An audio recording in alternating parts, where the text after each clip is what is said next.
Bismillahirrahmanirrahim. Kali ini Bunda Kevi akan berkisah mengenai riwayat dari turunnya surat Al-Kautsar. Terdapat hadis dalam Sahih Muslim dari Anas radhiyallahu an.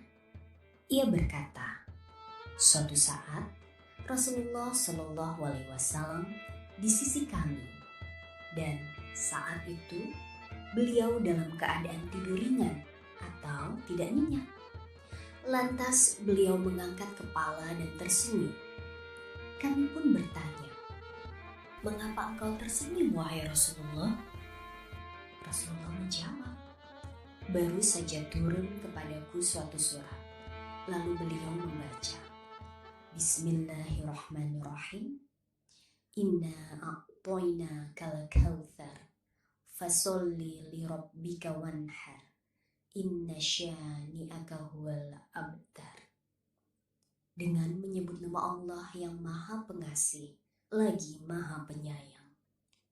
Sesungguhnya kami telah memberikan kepadamu nikmat yang banyak. Maka dirikanlah sholat karena Rabbmu dan berkurbanlah.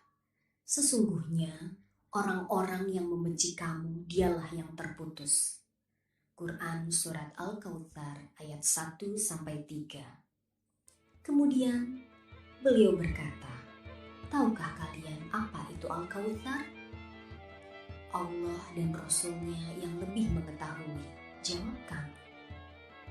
Lalu Rasulullah Shallallahu alaihi wasallam bersabda, Al-Kautsar adalah sungai yang dijanjikan oleh Rabbku Azza wa Jalla.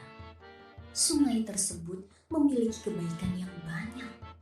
Ia adalah telaga yang nanti akan didatangi oleh umatku pada hari kiamat nanti. Bejana atau gelas di telaga tersebut sejumlah bintang di langit. Namun, ada dari sebagian hamba yang tidak bisa minum dari telaga tersebut. Subhanallah, anak-anakku, nikmat yang dibalas dengan syukur. Syekh Mustafa Al-Adawi berkata, orang yang masih berada dalam fitrah yang selamat, tentu ketika diberi nikmat akan dibalas dengan syukur. Maka kebaikan yang banyak yang telah diberi ini dibalas dengan fasolli lirabbika wanhar. Dirikanlah sholat karena Rabbmu dan berkurbanlah. Dirikanlah sholat dan kurban hanya untuk Allah.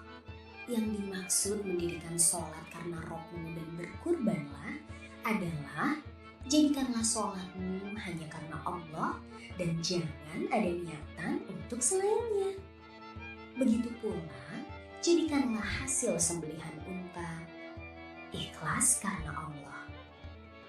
Jangan seperti yang dilakukan oleh orang-orang musyrik, di mana mereka melakukan sujud kepada selain Allah dan melakukan penyembelihan atas nama selain Allah.